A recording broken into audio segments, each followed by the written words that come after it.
My name is Kayla, and at 28 years old, I never thought I'd be treated like an outsider in the family home I grew up in. That dinner hit hardest when my usual seat was handed over to his new wife. Mom stared right at me and said it plain, "You don't belong here anymore. Your place is under the floor."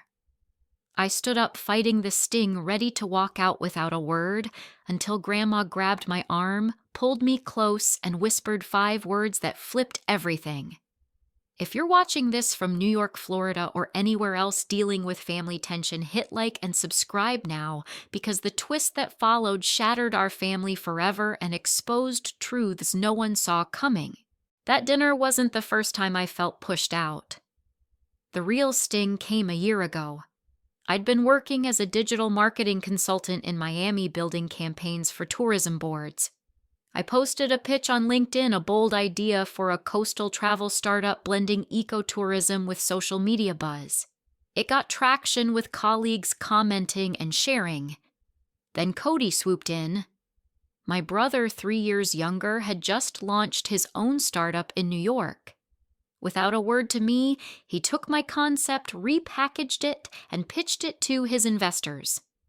Next thing I knew, his company landed a major deal, and my parents were all over Facebook gushing about his genius vision. Not once did they mention it was my idea. When I called Cody out, he laughed it off, just business sis, and Mom backed him up, saying I was too sensitive about sharing. That betrayal pushed me further from Rye. At 18, I'd already left for the University of Florida, craving distance from the constant comparisons. Miami became my home after graduation. I built a career crafting campaigns for beach resorts and eco tours, earning enough to afford a small condo with a view of Biscayne Bay. My salary, about $60,000 starting out now, closer to $120,000, gave me freedom. I thrived working with clients who valued my creativity, surrounded by friends who didn't measure me against someone else. But every trip back to Rye reminded me I was still the odd one out. Mom would roll her eyes when I talked about my job. Marketing.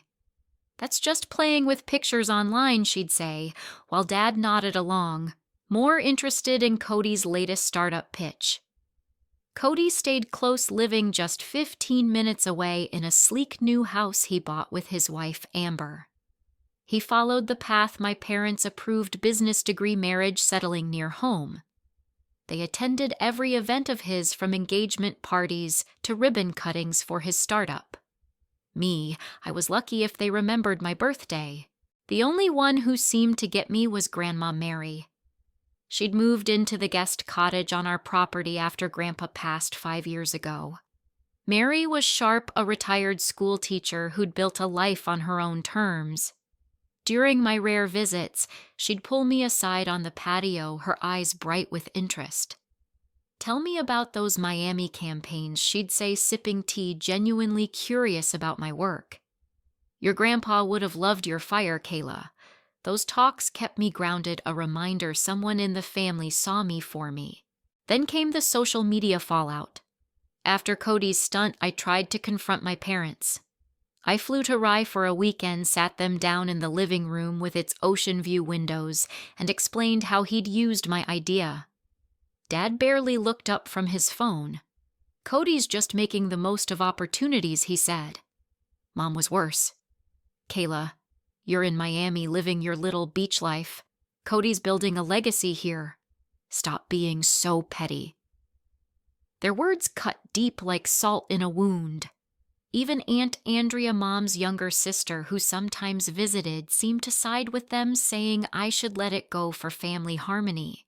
I left that weekend vowing to keep my distance. I focused on my Miami life, client meetings, late-night brainstorming sessions, jogs along the beach. My condo, bought with my own savings, became my sanctuary. I stopped calling home as often, sticking to quick texts for holidays. Grandma Mary was the exception. We'd talk weekly, her voice warm over the phone, asking about my latest projects or sharing stories about her teaching days. She never pushed, but I could sense she knew how much I was hurting. That's why the call for the family dinner caught me off guard. It came last spring out of nowhere from Mom. Her voice was oddly insistent, not her usual dismissive tone. She wanted me in Rye for a special evening with no explanation. Something about it felt off, but a flicker of hope made me agree. Maybe they'd finally see my side. Maybe this was a chance to bridge the gap. I rearranged my schedule, booked a flight from Miami, and headed back to the house by the Sound, not knowing it would change everything. Then I met Amber. My brother's new wife swept into our family like she'd been born to it. The first time I met her was at a barbecue in Rye, her blonde hair tied back, wearing a tailored sundress and carrying a tray of homemade brownies. Mom practically glowed, patting her arm. "Amber, these are divine." "Kayla, you should learn to bake like this," she said, glancing at me with that familiar look of disappointment. I forced a smile, ignoring the jab, but Amber's eyes flicked to me, sharp and calculating, before she grinned. "Oh, I'd love to teach you, Kayla. Miami must not leave much time for home skills. That set the tone." Amber had a knack for subtle digs, always wrapped in sweetness. After she and Cody got married, our family dynamic shifted hard. The house in Rye, with its ocean breeze and creaking hardwood floors, used to be neutral ground. Now it was Amber's stage. Mom would call her for menu ideas for Sunday dinners. Dad would ask her advice on his small real estate firm's investments, as if I hadn't spent years studying market trends. Cody just sat there basking in her glow like she was the sun and I was some distant planet. My place at the table, always next to Dad, was given to Amber without a word. My childhood bedroom, where I'd spent hours sketching campaign ideas, was turned into her work nook for her side hustle selling luxury candles. My old journals and trophies got shoved into a closet. I tried to fit in. During one visit, I brought a bottle of Florida wine, thinking it'd spark a conversation about my life in Miami. Dad took one sip and called it too fruity for a real dinner. When I offered to cook a seafood dish from a local Miami market, Mom hovered, then took over, adding cream to my light recipe, saying Amber prefers richer flavors. Behind my back, I heard through a cousin that Amber called me the Miami Dreamer, mocking my marketing job as posting selfies for tourists. To my face, she'd smile and say things like, "Your beach vibe is so bold, Kayla." I could never dress that relaxed for family. Each comment chipped away at me, designed to make me feel small, while she played the perfect daughter-in-law. Cody, who used to be my partner in crime, changed too. Growing up, he'd always had my back, whether we were sneaking ice cream or prank-calling neighbors. But now he echoed Amber's lines. During a rare call, he said, "Kayla, maybe it's time to move back to New York. Dad could hook you up with a steady job. Amber thinks you're wasting your talent out there." I swallowed my hurt. "I'm a senior consultant, Cody. I just landed a campaign for a major resort chain." His response was a half-hearted, "That's cool, but Amber's worried you're too isolated." It hit me then he wasn't seeing me anymore, just Amber's version of me. I tried talking to Mom and Dad about it during a visit last fall. While Mom was arranging flowers for a neighborhood party, I said I feel like I'm invisible since Cody married Amber. She set down her shears, exasperated. "Kayla, you chose to run off to Miami and chase your little dreams. Amber's here building a life with Cody, giving us a future. What are you contributing besides complaints?" Her words burned. Dad didn't even look up from his laptop, just muttered, "Don't stir up trouble." I left that day, booking an earlier flight back to Miami, my suitcase heavier than when I'd arrived. After that, I pulled back. I skipped Thanksgiving, blaming a big project deadline.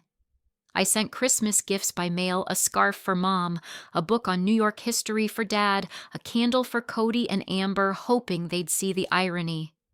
My life in Miami grew fuller. I led campaigns that won industry awards, bought a bigger condo with my savings about $200,000 down. My friends in Miami, designers, writers, surfers, became my chosen family, celebrating my wins without judgment. But the distance from Rye felt like a scar that wouldn't heal. Grandma Mary was my only tether, her weekly calls a lifeline. "You're doing big things, Kayla," she'd say. "Don't let them dim your light." When Mom called about the dinner, I hesitated. Her voice was different, almost pleading, not the usual guilt trip. "We need you here, Kayla. It's important. No holidays, no birthdays, just a random spring evening." Against my better judgment, I felt a spark of hope. Maybe they wanted to fix things. I rearranged my client meetings, spent a small fortune on a last-minute flight, and packed gifts: a bottle of aged rum for Dad, a silk shawl for Mom, a vintage map of Rye for Grandma. As my plane landed at JFK, I braced myself for whatever awaited in that house by the sound, never expecting it would turn my world upside down. The call came on a Tuesday. Mom's voice crackled through my phone, unusually soft, almost pleading. "Kayla, we're having a family dinner this Saturday in Rye. It's important you're here. No birthdays, no holidays, just a random spring evening."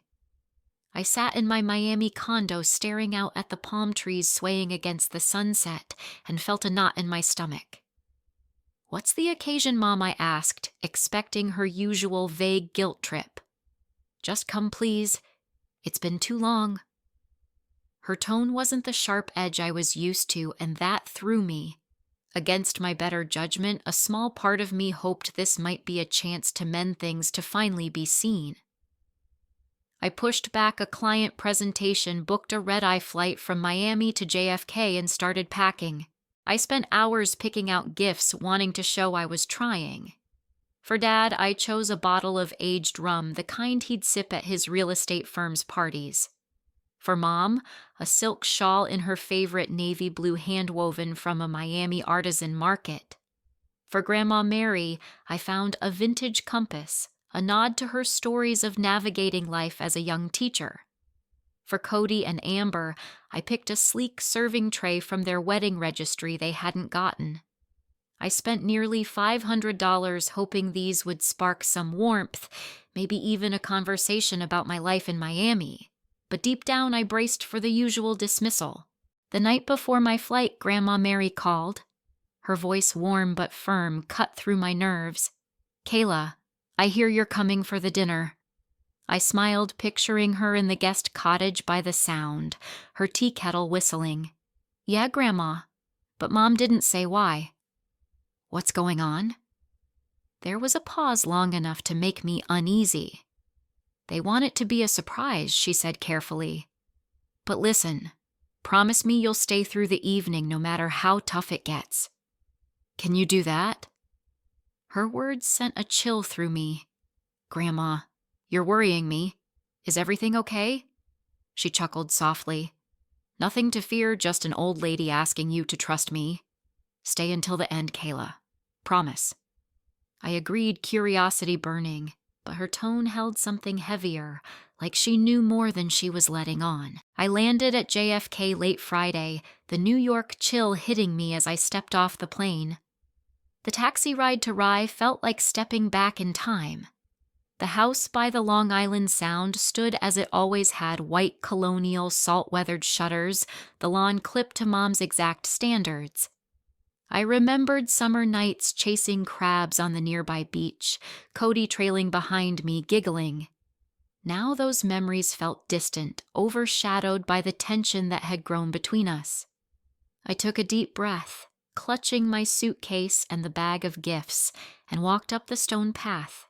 Mom opened the door before I could knock her smile tight but polite. "Kayla, you made it." She air-kissed my cheek, her perfume sharp and familiar. "Flight okay?" I nodded, stepping into the foyer. The same crystal chandelier hung above the same polished wood floors, creaked underfoot. "Everyone's in the living room," she said, giving my dress a quick glance. "That's festive." It was the closest she'd come to a compliment, and I clung to it even if it felt hollow. Laughter spilled from the living room as I followed her. Dad was at the bar cart pouring whiskey. Cody lounged on the couch, his arm around Amber, their heads close, in quiet conversation. Aunt Andrea sat nearby, flipping through a magazine. Only Grandma Mary looked up when I walked in, her face breaking into a warm smile. "There's my girl," she said, standing slowly from her armchair, her cane tapping the floor. She hugged me tightly, whispering, "Remember your promise." I nodded, confused but steady under her grip. Dad handed me a gin and tonic without asking, his nod brief. "Kayla." Cody glanced up, casual as ever. "Hey sis, been a while." Amber turned her smile, practiced her eyes, scanning me like she was sizing up competition. Something about her posture, confident, almost smug, set me on edge. I sat in a corner chair away from the main group, feeling like a guest in my own childhood home. Small talk started, all about Cody's startup success and Amber's candle business. No one asked about my life in Miami, my recent award for a tourism campaign, or even how I was doing. Grandma Mary tried starting to ask about a project I'd mentioned, but Amber cut in with a story about her latest sale, and the room's attention swung back to her. Dinner was called at 7 sharp, just like always. We moved to the dining room, the table set with Mom's heirloom china and silver candlesticks. I headed for my usual seat next to Dad, but Amber was already there, settling in with a small smile. "Oh, Kayla, I hope it's okay," she said, her voice dripping with false sweetness. "Your mom thought I should sit here tonight." Mom appeared at my side. "Kayla, take the seat by Grandma." It was a clear step down a spot usually for distant cousins or guests. I looked to Dad, hoping for a word, but he was busy pouring wine, avoiding my eyes. Grandma Mary squeezed my hand under the table as I sat, her touch the only thing keeping me grounded. Something big was coming, and I wasn't sure I was ready for it. Dinner started at 7 sharp. Mom led us to the dining room, her heels clicking on the hardwood floor of our rye house. The table gleamed with heirloom china, silver candlesticks casting shadows, and a centerpiece of white roses that screamed her perfectionism. I moved toward my usual seat next to Dad, but Amber was already there, smoothing her dress with a smug smile. "Kayla, I hope you don't mind," she said, her voice syrupy. "Angela thought I should sit here for the big news." I froze, her words sinking in. Mom touched my arm. "Take the chair by Grandma Kayla. It was the guest spot reserved for cousins or neighbors, not family." I glanced at Dad, but he was pouring wine, eyes fixed on the glass. Grandma Mary caught my gaze, her hand brushing mine as I sat a silent anchor in the storm brewing inside me. Dad raised his glass for a toast. "To family and success," he said, looking at Cody and Amber. My brother stood grinning wide. "Amber and I have an announcement. I've been promoted to VP at my startup. We're also closing on a house in Mamaroneck just down the road." The room erupted in cheers. Mom dabbed her eyes with a napkin. A vice president and a new home so close she gushed. Dad clapped Cody's shoulder. "That's my boy, building a legacy." Amber beamed, her hand resting on Cody's arm like she'd orchestrated it all. I forced a smile, offering a quiet congrats, but no one acknowledged it. The conversation swirled around Cody's promotion, their house plans, and the best schools in Westchester for their future kids. My life in Miami, my own promotions, my condo didn't exist to them. I tried to join in, mentioning a memory of Cody and me exploring the Rye Beach as kids, hoping to connect. Cody brushed it off. "Yeah, that was ages ago. Anyway, we're thinking of a modern nursery design." Amber nodded, adding, "We've already got a realtor scouting bigger lots." Mom turned to me, her smile tight. "Kayla, maybe you could learn from their ambition. Miami's fun, but it's not serious." The jab landed hard, my fork pausing midair. I set it down, trying to stay calm. "I just won an award for a tourism campaign," I said. Amber's laugh was sharp. "Oh, that's cute. Posting beach ads must be so freeing." Dad chuckled and Cody stayed silent, staring at his plate. The air grew heavier. I brought up Cody's startup, hoping to clear the tension. That promotion must feel good after your big pitch. I remember sharing a similar idea on LinkedIn last year. Cody's face tightened, but Amber jumped in. Ideas are everywhere, Kayla. Cody's the one who made it happen. Mom nodded. Exactly. He's focused on real results, not just dreams. My chest burned. They were rewriting history, erasing my contribution to his success. I pushed back. It was my concept he used. You all celebrated it on Facebook without mentioning me. Dad sighed, exasperated. Kayla, don't make this about you. This is Cody's night. Amber leaned forward, her voice low and pointed. If you're so upset, maybe you'd be more comfortable eating elsewhere. Your place isn't really here, is it? The words echoed Mom's earlier cruelty, sharper now. I looked to Cody, waiting for him to say something, anything.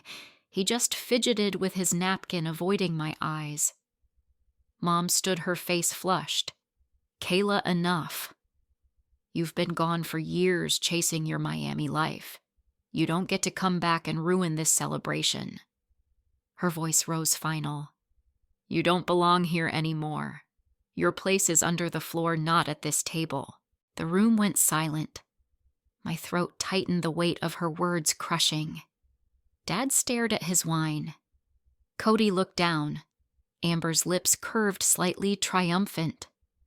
Only Grandma Mary's hand tightened on mine, her eyes fierce but steady. I placed my napkin down my hands, shaking, and stood. I think I'm done here, I said, voice low. I headed for the stairs, ready to grab my suitcase and book the next flight to Miami. The hope I'd carried into this house was gone, replaced by a raw ache. I was halfway to the foyer when Grandma's voice stopped me. Kayla, wait. She stood at the dining room door, her cane firm against the floor. Come back. There's something you need to hear. I followed Grandma back to the dining room. Her grip on my arm was steady, her cane tapping with purpose against the hardwood floor of our rye house. The air felt thick, the silence from moments ago replaced by a tense hum. Mom sat rigid, her lips pressed tight. Dad's face was a mask of irritation, his wine glass untouched. Cody fidgeted, avoiding my eyes, while Amber's gaze was cold, calculating. Aunt Andrea leaned forward in her chair, watching with quiet intensity. Grandma Mary didn't sit. She stood at the head of the table, her presence commanding despite her age. Kayla's not leaving? She said, her voice cutting through the room. What I'm about to say concerns her most. Mom's eyes narrowed. Mary, she was disrupting our celebration. Grandma raised a hand, silencing her. Enough, Angela. I've watched this family push Kayla aside for too long, and tonight it ends. She reached into her cardigan pocket and pulled out a sealed envelope, placing it on the table with deliberate care. Before your grandfather passed, he and I made arrangements for this house, arrangements we kept private until now. Dad leaned forward, his brow creasing. What are you talking about, Mom? Grandma's eyes locked on me. Kayla, this house, its deed, its legacy was left to you. The room exploded. Mom's voice rose sharp. That's absurd. This is our home. Dad slammed his glass down. There's got to be a mistake. Dad would never. Cody cut in, his tone defensive. Why would Grandpa do that? Kayla's barely here. Amber's smile vanished, her voice icy. This is ridiculous. She can't just take our family's house. I sat frozen, my heart pounding, trying to process Grandma's words. Grandma, what do you mean? Why me? I asked, my voice barely steady. She handed me the envelope, her expression soft but firm. Your grandfather saw your strength, Kayla. Your independence, your drive. He wanted this house to be yours, to give you the power to stand tall in this family. Aunt Andrea stood, her chair scraping the floor. It's true, she said, pulling a folder from her bag. I was there when Dad revised the will. He named Kayla as the sole beneficiary of the trust holding this property effective 5 years ago when he passed. I've got the notarized documents right here. She spread them across the table, legal papers, signatures, seals. Dad snatched one up, scanning it with growing disbelief. "This can't be legal," he muttered. Grandma's voice was calm but unyielding. "It's ironclad, Patrick. Reviewed by 2 attorneys. I've been the trustee managing it until Kayla turned 30, but after tonight, after hearing you tell her she doesn't belong in her own home, I couldn't wait any longer." Mom's face flushed red. "You kept this from us." "For years." Grandma nodded. "Your father wanted Kayla to build her life first, to know her worth without this house defining her. He knew you'd fight it, Angela." I stared at the documents, my mind reeling. This house, the colonial by the Sound where I'd chased crabs and dreamed up campaigns, was mine. The place where I'd felt so small was now my power. Cody's voice broke through sharp. "So what now? Kayla kicks us out, sells the house to spite us." All eyes turned to me, and I felt the weight of the moment. "I need time to think," I said, my voice steadier than I felt. "This is too much." Mom stood, her napkin falling to the floor. "This is manipulation. We'll contest this." Grandma's eyes didn't waver. "You can try, Angela, but you'll lose. The trust is airtight." I pushed my chair back, needing air. "I'm not here to destroy anything," I said, looking at them all, "but I'm done being invisible. If you want to stay in this house, things change. First, you respect me, my career, my choices. Second, Grandma stays in the guest cottage as long as she wants, no questions. Third, this is my home now, and I decide who's welcome." Dad's jaw tightened. "You're dictating terms to your own parents." I met his gaze. "Yes, for once my voice matters." Amber scoffed. "You're just bitter, Kayla. You've always been jealous of Cody's success." I turned to her. "I'm not jealous. I'm tired of being erased. You want to talk about success? I built my life in Miami from nothing. This house is mine, and I won't let you push me out again." Cody finally spoke, his voice low. "Kayla, be reasonable. We're a family." I laughed, the sound bitter. "Family." You sat there while they told me my place was under the floor. Mom's voice was cold.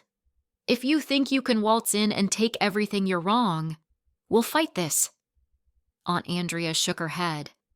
"Angela, you're fighting a losing battle. Dad's will is clear." Grandma placed a hand on my shoulder. "Kayla, your grandfather believed in you. He knew you'd know what to do with this." I looked around, Mom's anger, Dad's denial, Cody's discomfort, Amber's calculation. They weren't going to change. I stood, my resolve hardening. "I'm going outside," I said. "Grandma, come with me." We left the dining room, their voices rising behind us, but I didn't look back. The night air waited, and with it a choice I wasn't ready to make. The porch swing creaked as Grandma Mary and I sat outside, the cool spring night wrapping around us. The Long Island Sound whispered in the distance, a faint reminder of the Rye house that was now mine.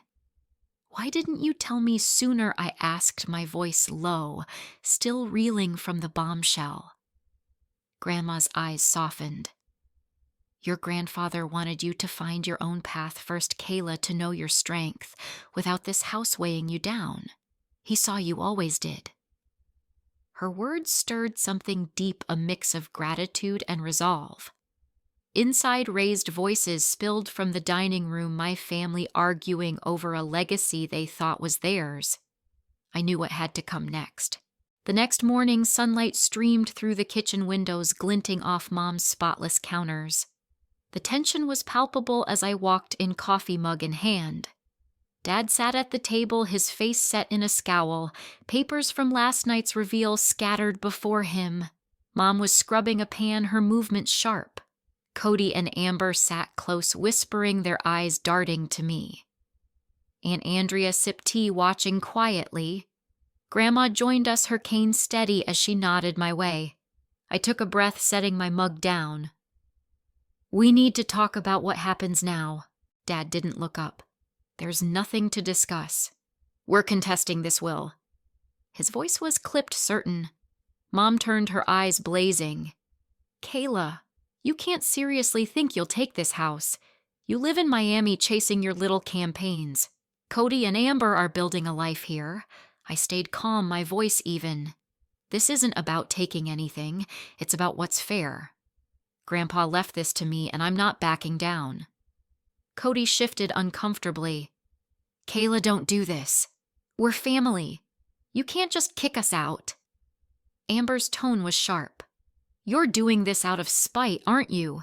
You've always resented Cody's success." I met her gaze. "Spite you all erased me, my ideas, my place here. You celebrated Cody's promotion built on my work and told me I belong under the floor." Mom's face tightened. "You chose to leave, Kayla. You don't get to dictate terms now." I stood taller. "I do, because this house is mine. If you want to stay, you respect me, my career, my choices. Grandma stays in the cottage, no questions. And this house is a place where I'm not invisible." Dad laughed bitter. "You're delusional if you think we'll agree to that." Aunt Andrea set her tea down. "Patrick, Angela, the will is clear. Contesting it will cost you thousands, $50,000 or more in legal fees, and you'll lose." Grandma nodded. "Your father made sure of that." Cody's voice was quiet. "So you'll sell the house?" "Uproot us all," I shook my head. "I'm not selling, but I'm done begging for a place here. You can stay until you find somewhere else, but I set the rules now." Mom's eyes flashed. "We raised you, Kayla. This is betrayal." I met her stare. Betrayal was telling me I don't belong in my own home. The room fell silent. Cody looked away, Amber's face hardened, and my parents exchanged a glance, their resolve cracking but not breaking. I knew then there'd be no compromise. "I'm done," I said, turning to leave. Grandma followed, her hand on my arm. "You did right," she whispered. I booked a flight back to Miami that afternoon, leaving the house behind, but carrying its weight. A year later, I stood on that same porch, the Rye house quiet under a crisp autumn sky. I'd kept it, renting it out to a young family for $10,000 a month, enough to cover taxes and my Miami condo. My career had soared, new campaigns for international resorts, a promotion to creative director, a salary pushing $150,000. My life was full, surrounded by friends who saw me for me. Grandma Mary stayed in the cottage visiting me in Miami when she could, her stories keeping me grounded. My family. They'd moved out within months, unable to accept my terms. Dad and Mom rented a condo in White Plains, shelling out $5,000 monthly, straining their retirement savings. Cody and Amber bought a smaller house in Mamaroneck, taking on a hefty mortgage, $300,000 down, with high interest rates eating at their budget. Their marriage frayed under the stress. Last I heard, they were in counseling, maybe heading for divorce. They tried contesting the will, spending $20,000 on lawyers, but Aunt Andrea was right, they lost. The house was mine legally and undeniably. I didn't want revenge, just respect, but they couldn't give it. Standing on that porch, I realized belonging isn't about blood. It's about standing in your truth. If you've ever had to fight for your place, know this: your worth isn't tied to those who can't see it. Claim your space, even if it means walking away. That's what I did, and I've never felt freer.